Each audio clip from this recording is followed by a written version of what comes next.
কি বলছো কি তুমি বাবা? আমার বিয়ে মানে? এই তোমার এমার্জেন্সি? এই জন্যই তুমি আমাকে হল থেকে এভাবে ডেকে এনেছো? হোয়াটস রং উইথ ইউ বাবা? আরিয়ার কথায় আনিসুর রহমান মধ্যে তেমন একটা পরিবর্তন দেখা গেল না। তিনি নির্বিকার ভঙ্গিতে পেপার পড়ছেন। ভাবখানা এমন যে তার সামনে কেউ দাঁড়িয়ে যে তাকে কিছু বলছে সেটা তিনি খেয়ালই করেননি। পাশে জাহানারা বেগমকে দেখা গেল স্বামীর দিকে অসহায় চোখে তাকিয়ে আছেন। তিনি সবসময়ই এভাবে অসহায় চোখে স্বামীর পানে চেয়ে থাকেন। আরিয়া রেগে মেগে তাকিয়ে আছে তার বাবার দিকে। ভর দুপুরে সে যখন ক্লাস থেকে এসে ক্লান্ত হয়ে বসলো তখনই দুনিয়া কাঁপিয়ে তার মোবাইল বেজে উঠল। মা কল করে কাঁদো কাঁদো গলায় বলল, মা রে, তোর বাপটা যে মরে যাচ্ছে, তাড়াতাড়ি আয় মা। এটুকু বলে খট করে কল কেটে দিল। তারপর আরিয়াকে কিভাবে তারপর আরিয়া যে কিভাবে ছুটতে ছুটতে এসেছে তা শুধু সে জানে। তার ধারণা ছিল সে এসে বাবাকে বিছানায় পড়ে থাকতে দেখবে, চোখ দুটো থাকবে বন্ধ, পাশে বসে মা কাঁদছে। এই দৃশ্যটি সে কল্পনা করতে করতে এসেছিল, কিন্তু এখন এসে দেখছে বাবা পায়ের উপর পা তুলে পেপার পড়ছে, চোখে মোটা ফ্রেমের কালো চশমা। তাকে দেখতে অনেকটা শেখ মুজিবুর রহমানের মতো লাগছে। এই শেখ মুজিবুরের মতো দেখতে লোকটাই কিছুক্ষণ আগে খুবই শান্ত ভঙ্গিতে বলেছিল, আরিয়া, তোমার বিয়ে ঠিক করেছি আমরা। কাল তোমার বিয়ে। যাও মা, আজ বিশ্রাম নাও। শুনে আরিয়ার মাথায় যেন বাজ পড়ল। তার চোখ মুখের অবস্থা দেখে মনে হলো বাবা তাকে তার বিয়ের কথা নয়, বরং বলেছে কাল তোমাকে মেরে ফেলা হবে আরিয়া। যাও মা, আজ বিশ্রাম নাও। বাবার এমন শান্ত ভঙ্গি দেখে আরিয়া রেগে মেগে আবারও বলল, কি হলো? মজা করছো আমার সাথে? It's not time for any joke বাবা। আনিসুর রহমান শান্ত গলায় বললেন, আমি তোমার সাথে মজা করছি না। ছেলেটি খুবই ভালো, শান্তশিষ্ট এবং সুদর্শন, যথেষ্ট কোয়ালিফাইড। তোমারও অনেক পছন্দ হবে। কাল বাদ মাগরিব তোমাদের বিয়ে হবে। মানে কি? মা তুমি কিছু বলো। জাহানারা বেগম কিচ্ছু বললেন না। তিনি আগের মতো অসহায় ভঙ্গিতে তাকিয়ে রইলেন। বাবা আমি অনার্স পড়ছি এখন। আমার অনার্সই শেষ হয়নি, তুমি কি করে আমার বিয়ের কথা ভাবতে পারলে? হাও বাবা। মেয়ে বড় হলে তাদের বিয়ে দিতেই হয়। তুমি বড় হয়েছো, তাই তোমারও বিয়ে দেওয়া হচ্ছে। এত ভাবাভাবির কিছু দেখছি না। আর ইউ দ্যাট সিরিয়াস বাবা? Like seriously? আনিসুর রহমান হাতে মেলে রাখা পেপারটা ভাঁজ করে আরিয়ার দিকে তাকিয়ে বললেন। Yes, I am my daughter. আরিয়ার এবার কান্না পেয়ে গেল। সে সবে অনার্স সেকেন্ড ইয়ারে, তার বাবা কি করে তাকে বিয়ে দিয়ে দিতে পারে? সে কাঁদো কাঁদো মুখে বলল। বাবা আমি বিয়ে করব না। আনিসুর রহমান ধীর কণ্ঠে বললেন, তোমাকে করতে হবে। আমি বিষ খাবো তারপরেও বিয়ে করব না। আনিসুর রহমান জাহানারা বেগমকে বললেন। যাও, বিষের বোতলটা নিয়ে আসো তো। জাহানারা বেগম আঁতকে উঠলেন। আনিসুর রহমান আবার বললেন। কি বলছি শুনতে পাওনি? যাও নিয়ে আসো। জাহানারা বেগম অসহায় ভঙ্গিতে উঠে গিয়ে একটা নীল বোতল নিয়ে আসেন। আনিসুল হক বলেন। নাও মা, বিষ খাও। আরিয়া হতভম্ব হয়ে গেল। মাথা কি তার খারাপ হয়েছে না তার বাবার? কি হলো, খাও। আরিয়া ঢোক গিলে বলল। আমি কেন বিষ খেতে যাব? সে কি মা, তুমি না বললে বিষ খাবে? আরিয়া বিড়বিড় করে বলল। আমি কেন খেতে যাব বিষ? বিষ খেলে তো আমি মারা যাব। বিষ তো আমি। কি বললে মা? কাকে খাওয়াবে? আমাদের? আচ্ছা, বোতলটা বরং আমার হাতে দাও, আমি খাই। আনিসুর হক এমন ভাবে বললেন যেন তিনি বিষ নয় জুস খেতে চাইছেন, অরেঞ্জ জুস। আরিয়া এবার অসহায় চোখে তাকালো তার মায়ের দিকে। সে বুঝে গেছে তার বাবা একটা সিদ্ধান্ত নিয়েছে, মানে সেটা তিনি পূরণ করবেনই। আরিয়া দ্রুত গিয়ে বাবার হাত থেকে বোতলটা নিয়ে নিল, তারপর জানালা দিয়ে বাহিরে ফেলে দিয়ে বলল। বিষ কেউ খাবে না, আমিও খাবো না। তুমি আমার বিয়ে দিবে তো? ওকে। আনিসুর রহমান এবার খুশি খুশি গলায় বললেন। মাশাল্লাহ, আলহামদুলিল্লাহ, এই তো মেয়ে রাজি। আরিয়া দাঁতে দাঁত চেপে বলল। আমিও তোমাকে ওয়ার্ন করছি বাবা, বিষ আমি খাবো না। এত সহজে আমার মরার ইচ্ছে নেই। আমি কেন মরবো? মরবে তো সে যাকে তুমি আমার গলায় ঝোলাতে চাইছো। আমি বরং বিষ হব। তারপর তোমার ওই কোয়ালিফাইড ছেলের জীবন এমন বিষাক্ত করে দেব, শুধু ওই ছেলেই না, ওই ছেলে, ওই ছেলের ফ্যামিলি, ওই ছেলের পুরো গোষ্ঠীকে বিষ খাইয়ে ছাড়বো। এতটুকু বলে আরিয়া গটগট করে হেঁটে চলে গেল। আনিসুর রহমান কিছুই হয়নি এমন ভাব করে পেপার মেলে ধরলেন চোখের সামনে। জাহানারা বেগম অসহায় মুখে বললেন। এবার কি হবে? পুরো গোষ্ঠীর মানুষকে যদি বিষ খাইয়ে মেরে ফেলে, তাহলে তো আমাদের পুলিশ ধরে নিয়ে যাবে। বাকি জীবনটা কি তবে জেলেই কাটাতে হবে? জাহানারা বেগমের এহেন ব্যাককল মার্কা কথা শুনে আনিসুর রহমান চোখ গরম করে তাকালেন। সাথে সাথেই জাহানারা বেগম বেলুনের মতো চুপসে গেলেন। ও মাই গড! সাথে সাথেই জাহানারা বেগম বেলুনের মতো চুপসে গেলেন। আবারও অসহায় দৃষ্টিতে তাকিয়ে রইলেন স্বামীর পানে। যেন এই পৃথিবীর সবচেয়ে অসহায় প্রাণীকে তিনি। জাহানারা বেগম হ্যালো, কে বলছেন? নিভা এহসান? আপনি কে বলছেন? কালনাগিনী। সরি, রাত ৩টায় কল করার মতো কালনাগিনী নামক কাউকে আমি চিনি না। আরিয়া শয়তানি হাসি দিয়ে দাঁতে দাঁত চেপে বলল, চিনবেন চিনবেন, কাল থেকে তো এই কালনাগিনী আপনার গলায় ঝুলে থাকবে। আপনি একবার আসুন, এমন কামড় দেব না, একদম বিষে লাল নীল বেগুনি হয়ে যাবেন আপনি। এটুকু বলতেই অপর পাশ হতে খট করে কল কেটে গেল। ব্যাপারটা চরম অপমানে লাগলো আরিয়ার। সে বর্তমানে তার রুমে খাটের মাঝে পা ভাঁজ করে মেরুদণ্ড সোজা করে বসে আছে। তার চুলগুলো দুপাশে ছড়ানো। মোবাইলের আলো এসে পড়ছে মুখে। একবার দেখাতেই যে কেউ আতকে উঠবে ভূত পেতনি ভেবে। দুর্বল হার্টের হলে হার্ট অ্যাটাক টেটাকও করে ফেলতে পারে। ওভাবে বসে থেকেই আরিয়া হাসলো। তার চোয়ালের দুপাশে ভ্যাম্পায়ারের মতো দাঁত। অনেকের মতে এটা সৌন্দর্যের প্রতীক। সেই সৌন্দর্যের প্রতীক ভ্যাম্পায়ার দাঁত দুটো বের করে ভয়ঙ্কর হাসি দিয়ে বলল, নিভা এহসান, আরিয়া রহমানকে বিয়ে করতে চাও? এত সহজ। আসো, শুধু একবার আসো, বিয়ে কত প্রকার ও কি কি দেখিয়ে দেব। বিয়ের বাপের নামও ভুলিয়ে দেব। আমিও আরিয়া রহমান। হ্যাঁ। আরিয়া নিজের রুমে বসে আছে, বউ সেজে, তার ভাষায় সং সেজে। আশেপাশে অনেক মানুষ। আজ সকাল থেকে তুমুল তোড়জোড় শুরু হয়ে গিয়েছিল বিয়ের আয়োজনের। বাড়ি সাজানো হয়ে গিয়েছিল যেন চোখের পলকে। মিনিটে মিনিটে যেন তাদের ডুপ্লেক্স বাড়িটিতে মেহমান এসে ঢুকছিল। আরিয়ার খালামণি থেকে শুরু করে গ্রামের আনিসুর রহমানের রহিমা কাকি, আরিয়ার বড় বড় কাজিন থেকে শুরু করে গোষ্ঠীর আন্ডা বাচ্চারা, মায়ের বান্ধবী থেকে শুরু করে তার বান্ধবীরা সবাই হাজির। আরিয়া ভেবে পেল না তাদের কি খেয়ে দিয়ে কোনো কাজ নেই। ভাবখানা এমন যেন তারা মুখিয়েছিল কবে আরিয়ার বিয়ে হবে আর কবে তারা কবজি ডুবিয়ে খাবে। কি অদ্ভুত! এসি রুমে গোলাপি গাউন পরে একগাদা মানুষের মাঝে বউ সাজে বসে থাকা আরিয়া যখন তার গোষ্ঠীর ষষ্ঠী উদ্ধার করছিল, তখনই কোত্থেকে দৌড়ে এলো তার বেস্ট ফ্রেন্ড মাহি। তাকে দেখে মনে হলো এক্সাইটমেন্টে এক্ষুনি সে বেলুনের মতো ফেটে যাবে। আরিয়ার বিয়ে হচ্ছে এতে তার উৎসাহের শেষ নেই। সে এসে অতি উৎসাহী হয়ে আরিয়ার পাশে বসলো। ইতিমধ্যে রুমের মানুষজন বেরিয়ে গেছে। বর চলে এসেছে। বর দর্শন করতেই মূলত তারা গিয়েছে। শুধুমাত্র খাটের এক কোণায় বসে থাকতে দেখা গেল আরিয়ার বড় খালামণির ক্লাস 10-এ পড়া ছেলে রাতুলকে। মাহি খুবই গদগদ গলায় বলতে লাগলো, দোস্ত, কি একটা চিজ পাইছিস রে, কি সুন্দর, কি হ্যান্ডসাম, লম্বা চওড়া দেখতে, পুরাই মাশাল্লাহ, একদম চকলেট বয়। ইস, দেখতে আমি ছবি তুলে এনেছি। মাহি ছবি দেখালো। ছবিতে বাংলার পাঁচের মতো মুখ করে রাখা একটি সুদর্শন, মাহির ভাষায় চকলেট বয় টাইপ ছেলেকে দেখা যাচ্ছে। এরকম টাইপ ছেলেকে দেখলে মেয়েরা চট করে প্রেমে পড়ে যায়। আরিয়ার উচিত ছিল চট করে প্রেমে পড়ে যাওয়া, কিন্তু সে প্রেমে পড়তে পারল না। রাগে দুঃখে তার মাথা টিপ টিপ করছে। তার বিয়েটা যে এভাবে হয়ে যাবে সে কখনো কল্পনাও করতে পারেনি। আরিয়া চকলেট বয়ের প্রেমে না পড়লেও মনে হলো মাহি পড়ে গেছে। নিজের বেস্ট ফ্রেন্ডের বিয়ের দিন সেই বেস্ট ফ্রেন্ডের কিছুক্ষণ পর হয়ে যাবে জামাইয়ের উপর ক্রাশ খেয়ে খুবই নির্লজ্জভাবে মাহি বলল, দোস্ত, তুই না বলছিলি বিয়ে করবি না? তাহলে এক কাজ কর, তুই সরে যা, তোর জায়গায় আমি বসে যাই। আমার তো ব্যাপক পছন্দ হয়েছে তারে। আর তাছাড়া বেস্ট ফ্রেন্ডের জন্য আমি এইটুকু করতেই পারি।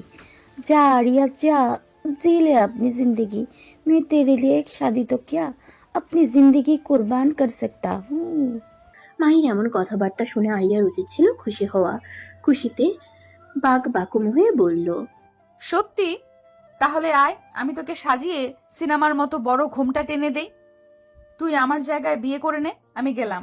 খুশিতে বাক বাকুম হয়ে বলা, কিন্তু আরিয়া খুশি হতে পারল না, বরং তার রাগের পারদ আরো বাড়ল। সে শক্ত কণ্ঠে বলল, তোর লজ্জা শরম কিছু নেই মাহি? এইভাবে আমার বিয়েতে এসে আমার জামাইকে বিয়ের কথা বলছিস? ছি, তুই শীঘ্রই বের হয় এখান থেকে। সবার আগে লজ্জা শরমের ওপর একটা কোর্স করবি, তারপর আসবি। আরে আরে, রাগ করছিস কেন? আমি তো মজা করছিলাম। আর তুই বলছিলি বিয়ে করবি না, এখন চকলেট বয়কে দেখে মন পাল্টে গেল? আরিয়ার মন পাল্টায়নি, মন আগের মতোই আছে। সে তো প্ল্যান করে রেখেছিল ব্যাটাকে ঘরে ঢোকার সাথে সাথে এমন নাকানি চুবানি খাওয়াবে, বিয়েতে এমন হাঙ্গামা করবে যে বিয়ে ভাঙতে বাধ্য।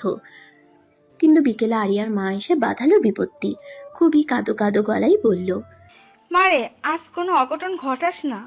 তোর বাবা অসুস্থ, যে কোনো সময় স্ট্রোক করতে পারে।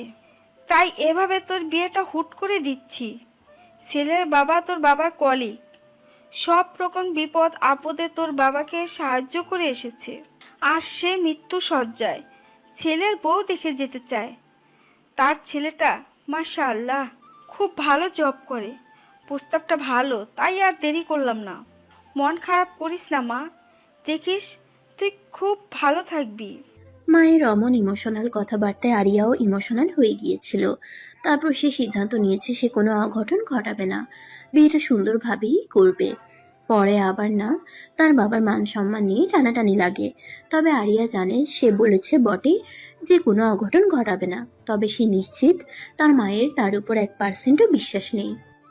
তাই তো পদে পদে তিনি তার সেনাপতি সিসিটিভি স্পাই ছড়িয়ে ছিটিয়ে রেখে গেছেন। তার মাকে দেখতে বোকা বোকা অসহায় মনে হলেও তিনি খুবই চতুর। বিয়ে সুসম্পন্ন হবার জন্য প্রত্যেকটি কার্য তিনি খুবই সুন্দরভাবে সম্পন্ন করেছেন। আরিয়া মাহিকে চোখ দিয়ে ইশারা করলো তার কাছাকাছি আসতে। মাহি আসলো, খুবই গোপন কোরা বলছে এমনভাবে সে বলল, ওই যে দরজা বাহিরের পর্দার আড়ালে একজোড়া পা দেখছিস না, ওটা আমার মায়ের ছোট বোনের 3 নাম্বার বাচ্চা। প্রহরীর দায়িত্বে তাকে নিযুক্ত করা হয়েছে। এই যে পেছনে যাকে দেখছিস মোবাইলে গেম খেলছে, যেন দুনিয়ার কিছুই সে জানে না, সে রাতুল, আমুর লাগানো চলন্ত সিসিটিভি।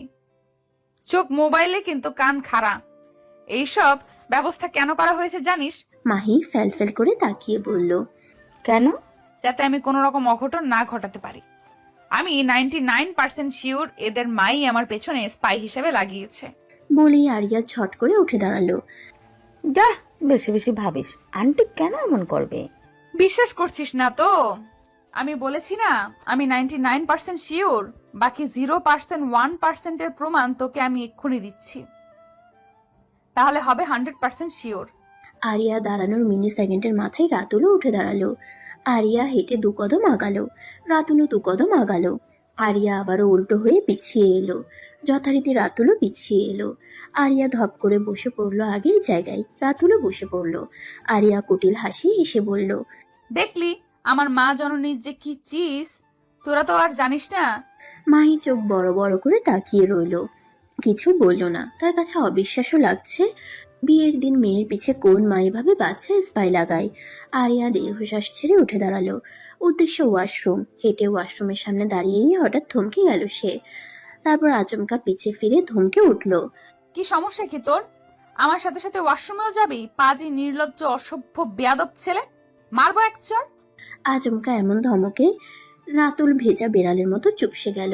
গালে যদিও এখনো পড়েনি, কিন্তু সে আগে ভাগেই গালে হাত দিয়ে দাঁড়িয়ে রইল, যখন তখন সপাট করে পড়তে পারে।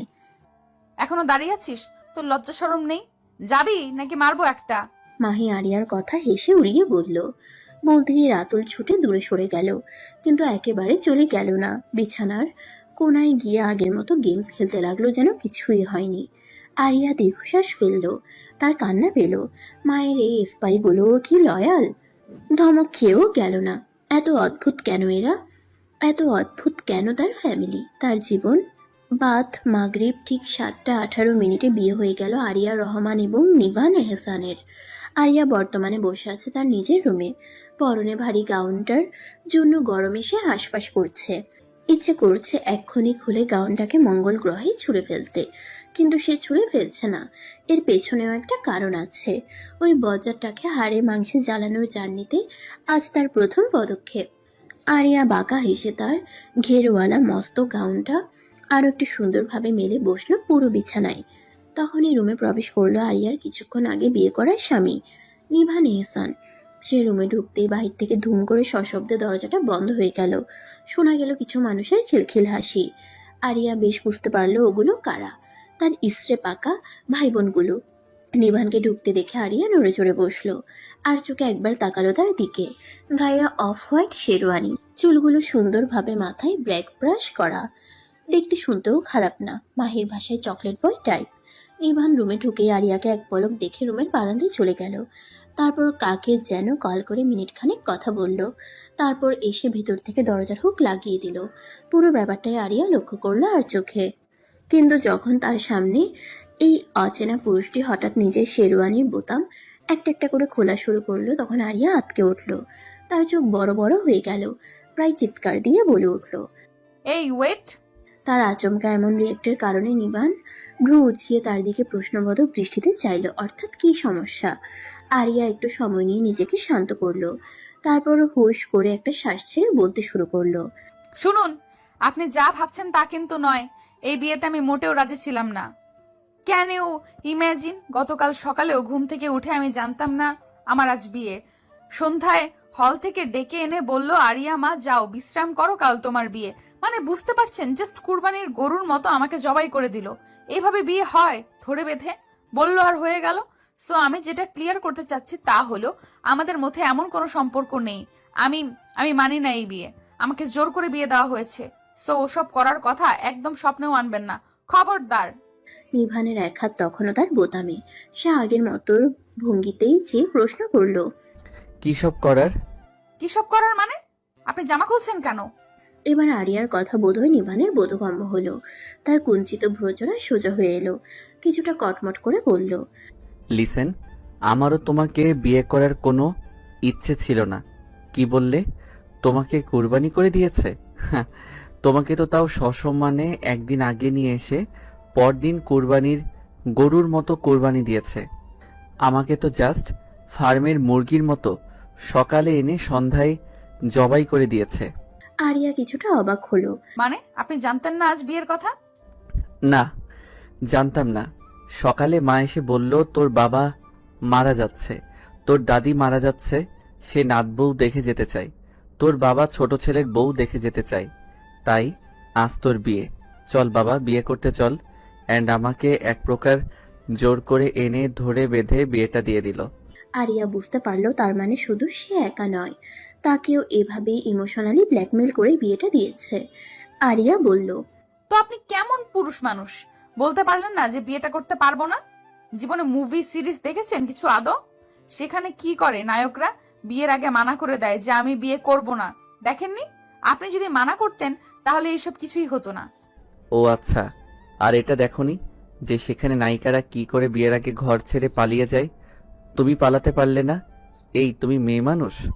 পাল্টা তর্কে আরিয়া এবার কিছুটা দমে গেল, তবুও হার মানল না, নিজেকে ডিফেন্ড করে বলল।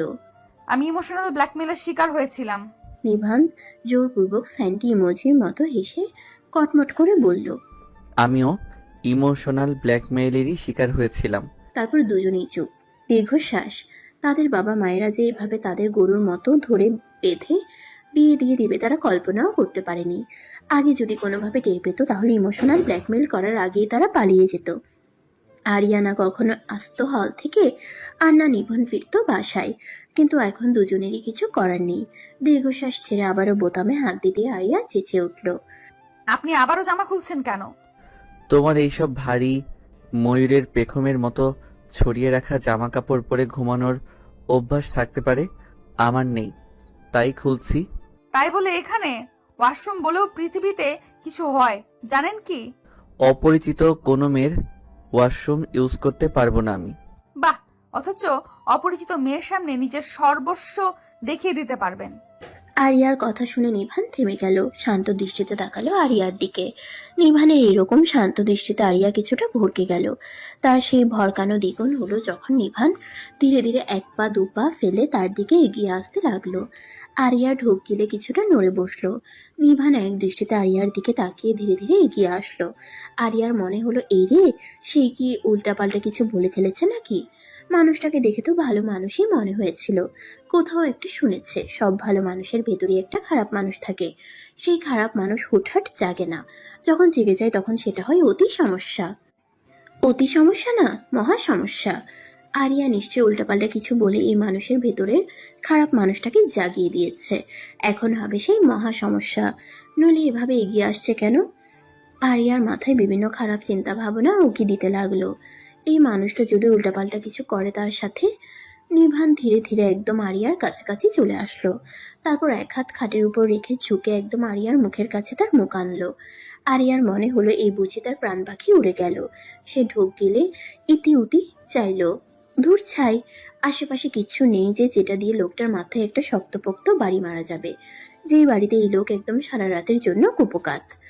আরিয়ার ভাবনা চিন্তার মাঝে নিবান অন্য হাত দিয়ে তার শেরওয়ানির বোতাম একটা একটা করে খুলতে লাগলো। আরিয়া সঙ্গে সঙ্গে চোখ খিচে বন্ধ করে ফেললো। হাতের কাছের বালিশ খামচে ধরলো। যেই মুহূর্তে সে আক্রমণ চালাবে ঠিক সেই মুহূর্তে সে অনুভব করলো তার আশেপাশের বাতাস কেমন যেন হালকা লাগছে। চোখ খুলতেই দেখলো নিভান তার থেকে বেশ খানিকটা দূরে দাঁড়িয়ে দুহাত পকেটে দিয়ে বাঁকা হাসছে। তার পরনে শেরওয়ানির জায়গায় গেঞ্জি, তার মানে ভেতরে সে গেঞ্জি পরেছিল। আরিয়া যেন হাঁফ ছেড়ে বাঁচল। আটকে রাখা নিঃশ্বাস ছাড়লো অবশেষে। আমি ভাবতেই পারিনি আমার বউ এরকম উচ্চ চিন্তাভাবনার কেউ হবে। ইস, বিয়ের প্রথম রাতেই না জানি কি কি চিন্তা করে ফেলছে। আরিয়া যেন হাঁফ ছেড়ে বাঁচল। আটকে রাখা নিঃশ্বাস ছাড়লো অবশেষে। আরিয়া থতমত খেয়ে তাকালো নিভানের দিকে।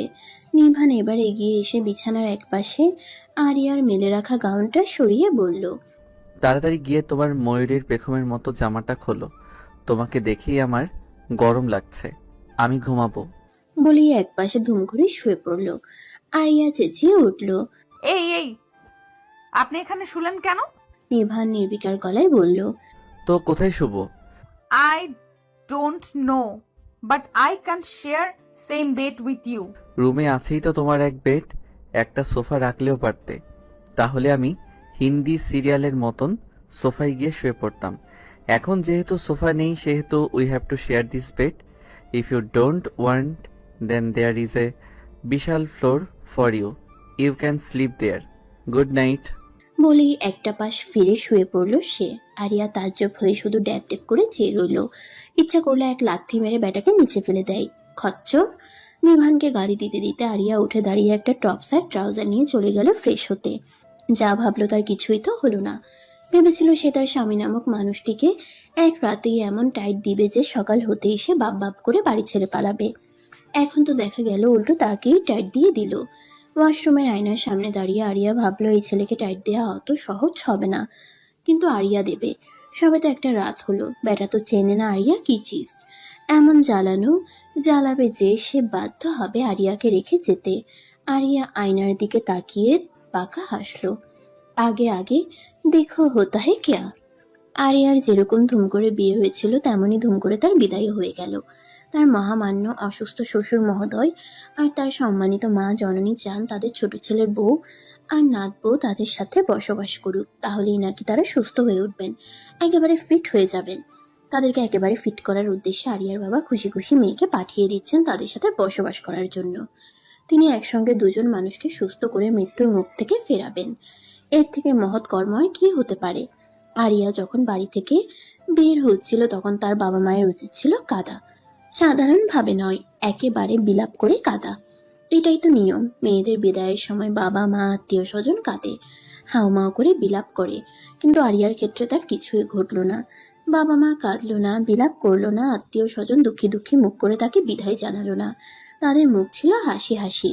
তবে আরিয়ার মা যে আরিয়ার বিদায়ে একেবারে শোক পালন করেনি তা নয়, তার মুখে একটা দুঃখী দুঃখী ভাব ছিল। বেরিয়ে আসার সময় আরিয়াকে এসে জড়িয়ে ধরে মুখটা আরেকটু বেশি দুঃখী বানিয়ে বলল, মা রে, আমার মা, ভালো থাকিস। আমি জানি ভালো থাকবি তুই, সবার কথা শুনবি, মিলেমিশে থাকবি। আর তারপর খুবই নিচু স্বরে ফিসফিস করে বলল, আর কোনো ধরনের উল্টাপাল্টা কাজ করিস না মা, কেমন? বিষ খাওয়ানোর কথা মাথা থেকে ঝেড়ে ফেলো, লক্ষ্মী মা আমার।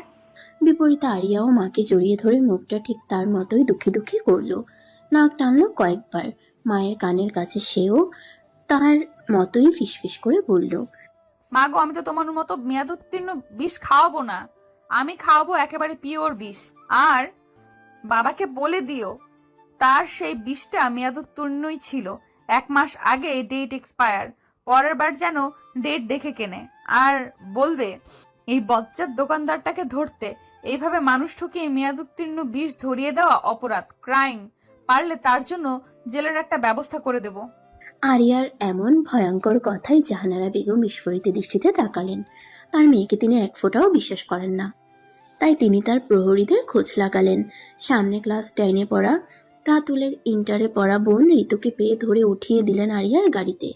মেয়ের প্রতিটি পদক্ষেপের খবরাখবর তার লাগবে। মেয়ে বিষ খাইয়ে শ্বশুরবাড়ির মানুষদের মারবে, আর তার ফলে তিনি জেলে যাবেন। এটা কিছুতেই হবে না, কিছুতেই না। শ্বশুর বাড়িতে আসার পর আরিয়াকে নিয়ে এক ধুমধুমার কাণ্ড বেঁধে গেল। তাকে এমনভাবে আপ্যায়ন করা শুরু হলো যেন সে এই বাড়ির নতুন জামাই। জামাইদের এভাবে আপ্যায়ন করতে দেখেছে সে, কিন্তু বৌদের এভাবে আপ্যায়ন করতে দেখেনি। সেই হিসেবে তার ভাগ্য মনে হয় সোনায় বাঁধানো। বিশাল এক বউ আপ্যায়ন পাচ্ছে সে। তার উচিত খুশিতে আটখানা হয়ে যাওয়া, কিন্তু সে হতে পারছে না। এত এত অপরিচিত মানুষের ভিড়ে হাসি হাসি মুখে থাকা আর সম্ভব হচ্ছে না তার পক্ষে। মুখটা ব্যথা করছে তার। এই বাড়িটিও আরিয়াদের বাড়ির মতো ডুপ্লেক্স।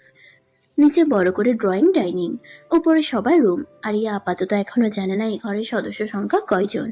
জানার প্রয়োজন বোধ করেনি। তাকে বসানো হয়েছে বিশাল এক ডাইনিং টেবিলের মেন চেয়ারে। তার সামনে কত ধরনের পদ যে আছে তা সে গুণে শেষ করতে পারছে না। পোলাও, ভাত, কাচ্চি, মাছ, মাংস, গরু, মুরগি, খাসি, চিংড়ি ইত্যাদি ইত্যাদি কি নেই। তাকে ঘিরে দাঁড়িয়ে আছে বেশ অনেকজন মানুষ।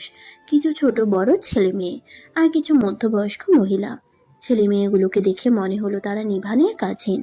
আরিয়া হতাশ হলো। তার মানে তার মতো নিভানেরও এক বিশাল কাজিন গোষ্ঠী আছে, যাদের কাজ হলো একজনের পিছনে অন্যজন লেগে থাকা। সে তার সাথে আসা ঋতুর দিকে তাকালো। ঋতু হাসি হাসি মুখ করে তার পাশে বসে আছে। একমাত্র ঋতুকে এখানে চেনে সে, যার কারণে আজ ঋতুকে বড় আপন আপন লাগছে। তার স্বামী মহোদয় যে গাড়ি থেকে নেমে কোথায় উধাও হয়ে গিয়েছে, তাকে আর খুঁজে পাওয়া যায়নি। আরিয়ার ভয় হলো ব্যাটা আবার তাকে ফেলে পালিয়ে টালিয়ে গেল না তো। সবাই যখন আরিয়ার পাতে এটা সেটা তুলে দিচ্ছে, তখন কোত্থেকে এক থুত্থুরে বুড়ি এলো, হাতে লাঠি। সে এসে প্রথমে এক রাম ধমক দিল আরিয়ার শাশুড়ি ফাতেমা বেগমকে। ধমক খেয়ে যতটা না আরিয়ার শাশুড়ি ফাতেমা বেগম ভয় পেয়েছেন, তার থেকে দ্বিগুণ ভয় পেল আরিয়া। বুকে ধুতো ছিটিয়ে সে চোখ বড় বড় করে তাকালো। এইরকম একটা ছোটখাটো বুড়ির গলার আওয়াজ যে এত বিকট হতে পারে সে ভাবতেও পারেনি। বুড়িটি এগিয়ে এসে আরিয়ার সামনে দাঁড়াতেই পাশ থেকে কেউ একজন তাকে বলল, তোমার দাদি শাশুড়ি, সালাম দাও। আরিয়া ঢোক গিলে হাসি হাসি মুখ করে সালাম দিল। পাছে সালাম না দেওয়ায় তাকেও না এক ধমক দেয়। সালামের উত্তর দিয়ে আরিয়ার দাদি শাশুড়ি সবার উদ্দেশ্যে বললেন, খবরদার আমার নাত বউয়ের যেন আপ্যায়নের কোনো কমতি না থাকে। নিভু, আমার জানের টুকরা, আমার চোখের মণি, আসমানের চাঁদ, আদরের দুলাল। তার বউ মানেই আমার আদরের দুলালের বউ। তার কোনো অসুবিধা যেন না হয় বলে রাখলুম। তখন পাশ থেকে এক মহিলা বলল, ওমা, হবে না কেন? তারপর আরিয়ার দিকে তাকিয়ে চিবুক ধরে চুমু খেয়ে বললেন, একেবারেই আসমানের পরই আমার। তখনই সবাই খিলখিল করে হেসে উঠল। আরিয়া বুঝতে পারল না হাসির কারণটা কি। তাকে আসমানের পরী বলেছে তাই, নাকি বুড়ির আদরের দুলাল, চোখের মণি নাতি নিবুর বউ পছন্দ হয়েছে তাই। দীর্ঘ এক আপ্যায়ন শেষে আরিয়াকে নিয়ে আসা হলো উপরের তলায় তার রুমে। রুমে আসতেই যেন সে হাফ ছেড়ে বাঁচল। রুমের দরজা আটকে খাটে বসে ওড়নাটা একদিকে ফেলে হাত পা ছড়িয়ে বসলো। এত এত মানুষ নিচ্ছে, তার দম বন্ধ লাগছিল। তখনই তার বন্ধ দমটাকে আরো বন্ধ করে দিতে হঠাৎই খট করে একটা শব্দ হলো। তারপরই বাথরুম থেকে সদ্য শাওয়ার নিয়ে আসা উদম গায়ে শুধুমাত্র টাওয়াল জড়িয়ে থাকা নিভান বের হলো। সে নিচের দিকে তাকিয়ে মাথায় থাকা চুলগুলোর পানি ঝাড়ছিল বলে আরিয়াকে দেখতে পায়নি। আরিয়া নিভানকে দেখে যেন বৈদ্যুতিক শক খেলো। তড়িৎ গতিতে পাশে পড়ে থাকা ওড়নাটা নিয়ে আকাশ পাতাল কাঁপিয়ে বিকট এক চিৎকার দিল। তার চিৎকার শুনে নিভান চোখ তুলে তাকিয়ে আরিয়াকে দেখে সেও গগন ফাটানো এক চিৎকার দিল। চিৎকারে চিৎকারে দ্বিগুণ চিৎকার হলো। নিচে বসে থাকা মানুষজন হুড়মুড় করে উপরে উঠে গেল। জানালার কোণে থাকা টিকটিকিটা ভয়ে জানালা থেকে ঝাঁপ দিল। দোতলা থেকে গিয়ে সোজা বাগানের বাঁধানো কলপারে পড়ে থেতলে গেল। চারিদিকে রক্ত ছড়িয়ে ছিটিয়ে পড়ল। টিকটিকিটাও যেন বুকে থুতু দিয়ে বলে উঠল, ও গড, বাঁচলাম। আপনি এখানে কেন? আরিয়ার কথায় নিভান বিরক্ত হলো। শার্টের বোতাম লাগাতে লাগাতে বলল, আমার রুমে আমি থাকবো না তো কে থাকবে? আমার উচিত তোমাকে প্রশ্ন করা। তুমি এখানে কেন? আমি এখানে কেন মানে? ওরাই তো আমাকে ফেলে গেল রুমে, বললো রেস্ট নিতে। তো ওরা তোমাকে বলেনি যে এটা আমার রুম? তো তাই বলে আপনি রুমে এভাবে জামা কাপড় ছাড়া হাঁটাচলা করবেন রুমে? নিভান কটমট করে বলল।